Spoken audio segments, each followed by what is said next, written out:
राहुल गांधी ने अपने बाप के हत्यारे प्रभाकरण को बुलेट प्रूफ जैकेट क्यों दिया? हत्यारों ने वीपी सिंह के पैर क्यों छुए? दरोगा अंशोया को आखिर किस बात का अफसोस था?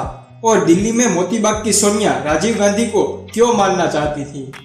नमस्कार दोस्तों, आज हम बात करेंगे राजीव गांधी की हत्या के बारे में। यह सब किस्से हमने वरिष्ठ पत्रकार नीना गोपाल की किताब से लिए हैं। किताब का नाम है the assassination of Rajiv Gandhi. इस किताब को पेंगुइन इंडिया ने छापा है। नीना गोपाल वो आखिरी पत्रकार थी जो हादसे के दौरान राजीव गांधी की एम्बेसडर कार में मौजूद थी, जिससे वो तमिलनाडु के सी पेरम्बदूर के रैली ग्राउंड में पहुंची थी।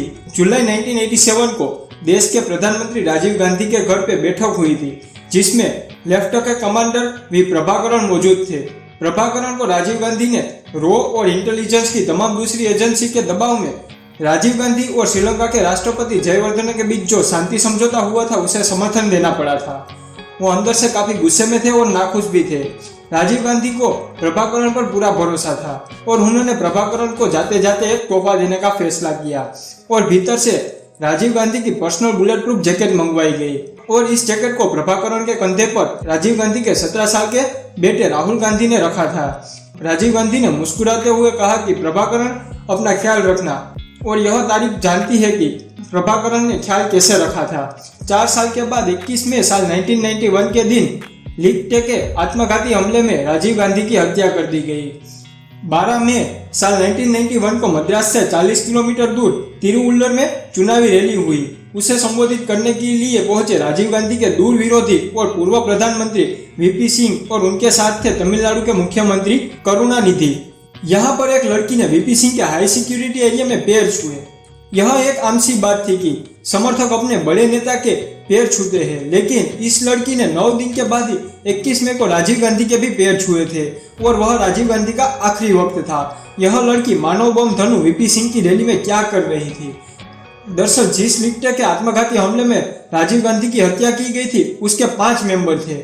मानव बम धनु, उसका बैकअप सुभा, लॉजिस्टिक सपोर्टेड करने वाली लड़की नलनी, चौथा आदमी था शिवरासन और 5वां था मुर्गन। इन 5 लोग वीपी सिंह की रैली में भी पहुंचे थे।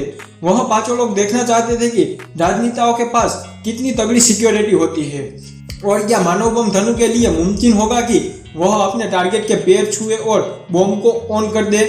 इसका पहला टारगेट था राजीव गांधी। इसके लिए 3 लड़कियों को चुना गया था, सुब्बा, धनु और अथिराई।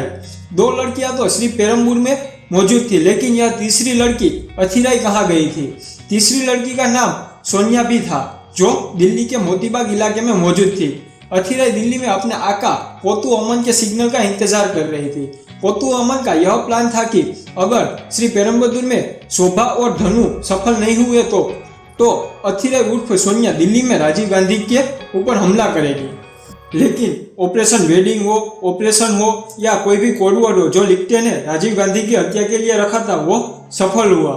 इसलिए अथिराई दिल्ली छोड़ने की पूरी तैयारी कर रही थी। तभी इंटेलिजेंस की रिपोर्ट के अनुसार पुलिस ने उसे पुराने दिल्ली के एक होटल से गिरफ्तार कर लिया। पुलिस को लगा कि उन्होंने धनु की सहयोगी सुधा को गिरफ्तार कर लिया, लेकिन यह सच नहीं था और पहचान बाद में सामने आई। हालांकि कुछ हफ्तों के बाद पुलिस ने सुभा को भी जिंदा नहीं बल्कि मुर्दा गिरफ्तार कर लिया था, क्योंकि पुलिस के पहुंचने से पहले ही उन्होंने अपने साथियों के साथ साइनाइड खा लिया था। राजीव गांधी के हत्यारों को सबसे पहले किसने पहचाना था? राजीव गांधी के हत्यारों को तमिलनाडु की पुलिस की दरोगा अंशोया ने सबसे पहले पहचाना था। दरोगा अंशोया श्री पेरम्बदूर की रैली की सुरक्षा टीम की मौजूद थी। उसका काम था सामने की सभी एरिया को सुरक्षा देना।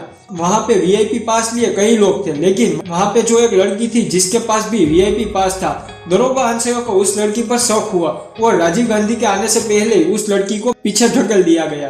राजीव गांधी आए और अपनी एम्बेसडर कार से नीचे उतरे और रैली ग्राउंड की तरफ आगे बढ़ने लगे। मंच पर उनके जिंदाबाद के नारे जोर शोर से लगने लगे और उसी दौरान यह लड़की फिर से आगे आई और दरोगा अंशोया ने उस लड़की का हाथ पकड़ा और पीछे रहने को बोला, लेकिन तभी राजीव गांधी का आवाज आया, प्लीज सभी लोगों को आने दिया जाए। उसके बाद दरोगा अंशोया की पकड़ ढीली हो गई और वह लड़की आगे बढ़ी और कुछ ही मिनट के बाद सन्नाटा छा गया, क्योंकि वह लड़की और कोई नहीं बल्कि मानव बम धनु थी, जिसने पहले तो राजीव गांधी को चंदन की माला पहनाई और फिर उनके पैर छूने के लिए नीचे झुकी। जैसे ही राजीव गांधी उनको उठाने के लिए नीचे झुके तभी ब्लास्ट हो गया और चारों तरफ सिर्फ लाशें ही लाशें थी।